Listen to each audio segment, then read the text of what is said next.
modular simulator, and I think HYSYS is a what they call a simultaneous solution, where they solve everything at once with, I think, a big bunch of equations in a huge matrix. And so in that,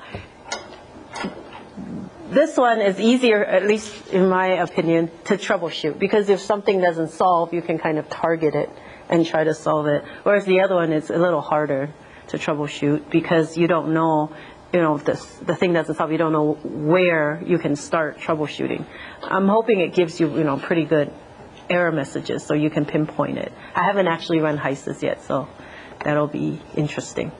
So basically, you define your unit op conditions like temperature, reflux ratio, outlet pressures, and then it will calculate the products from what you specify.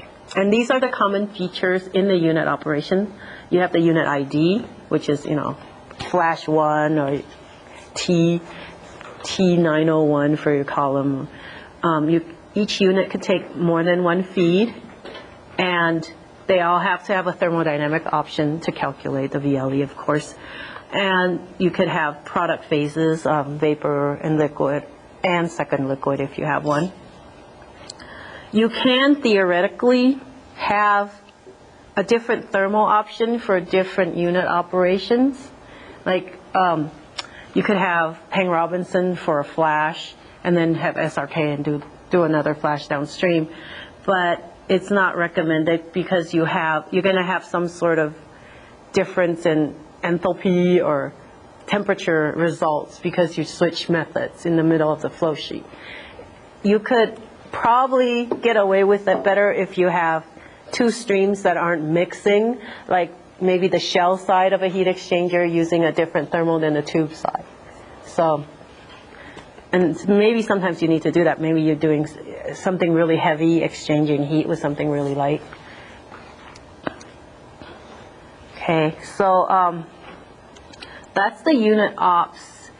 Now, in the unit ops section, you need to tell the flow sheet, or tell Pro2 what you want to do with it. Like, for example, you tell it this is an isothermal flash. That means you're going to hold the temperature constant when you do this, the vapor-liquid separation. Or it's an adiabatic flash, where you don't add any heat to it. Q equals 0. Now, the number of specs you make depends on the degrees of freedom in each unit. So a splitter is just something that splits a stream into two. It's not like a column where you call it like a naphtha splitter or anything like that. It's just something that physically takes the stream, splits it, like a T, and in that case, you only have n-1 specs, where n is the number of products, because whatever you don't specify, it needs to calculate that. It'll take, if you have two streams and you say, well, make this stream half of the feed, so the other stream will be calculated as the other half. So you can't really specify the other half, because that'll violate your degrees of freedom. And then if you do specify it, it'll just get overwritten anyway from what it calculates. So if you do that, it will use it as an estimate and just overwrite it. Yeah.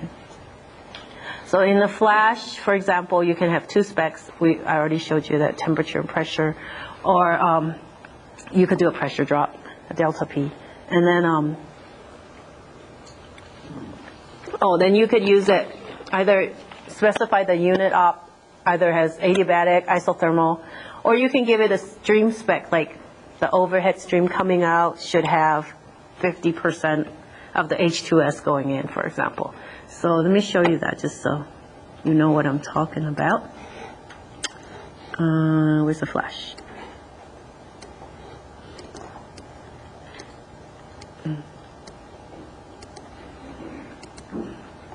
So let's hook this guy in here.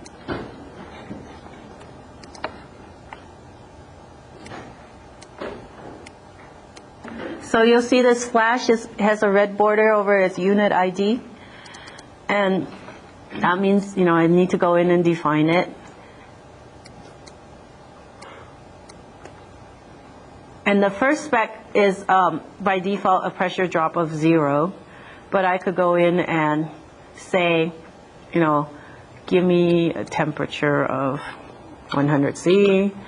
And the second spec, then you could say a pressure drop, or give it the pressure, or a duty, or is a dew point flash, focal point flash, isentropic, upper dew point flash. So these are the options you have there for the second spec. Or you can say, I want to do this. And this is something very useful.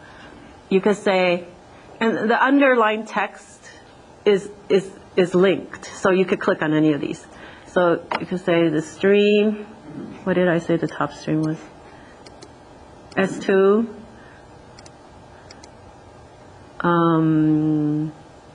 flow rate of all the components, or just H2S, or just water, or whatever component. I'm going to say all the components.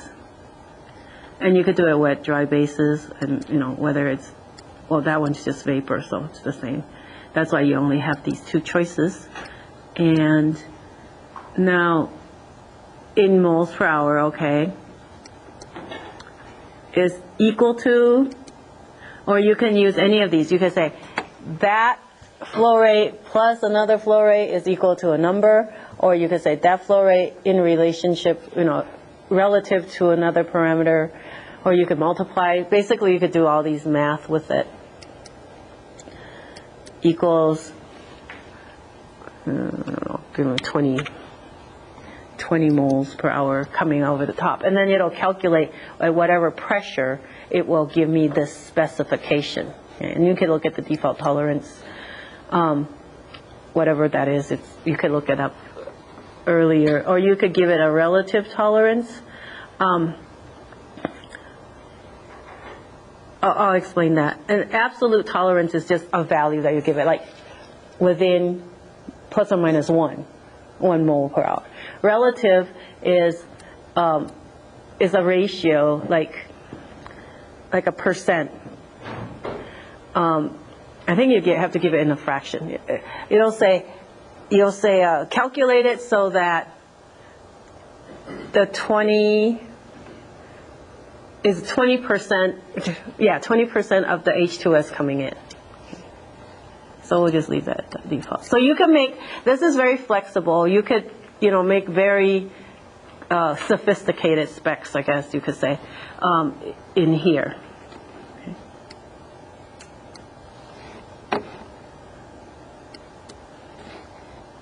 So that's what the links text means, the underline things that you can click on that I showed you before.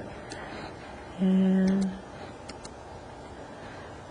all right, so absolute, as I mentioned, is just give it a number, and parameter is a relative, where you take one number, divide by another number, it goes something, or okay. So that's specs, and then the next one is defines. Define allows you to link a value dynamically to an upstream variable. So you want to say, well, I want this flash temperature to be exactly equal to the compressor outlet temperature upstream. So that's a define. Okay. And you can use absolute and relative as well. Okay. Upstream parameter equals X. Like you could say, my compressor here has to equal, the work here has to equal the expander work previously calculated. Or you could say it's going to be 80% of the work calculated. So that's just what that means. So that's basically the whole, the different sections in Pro 2. I know I kind of went over it really fast, and you really won't know how to use it unless you have to use it in terms of, you know, if you need to get a stream properties, or get a vapor pressure or something like that. I have these handouts there. Do I get a copy? Can I borrow yours? Thank you. These are originally we're going to run in class, but since we don't have computers, you can, why don't I go over one with you? And if someone else wants to drive, they could, and I could help them out. And basically, it's what they call guided practice, and they'll explain to you the composition of the stream and what your goals are and what thermal to use. And you just set it up on your own and run it and see how, what results you get. And it does also give the results so you can compare. But if you want, how's everyone? Do you want to take a break and then afterwards we'll go through it step by step, or someone can go through it and I can help. Yeah, okay. How about we take a break and then at the glare.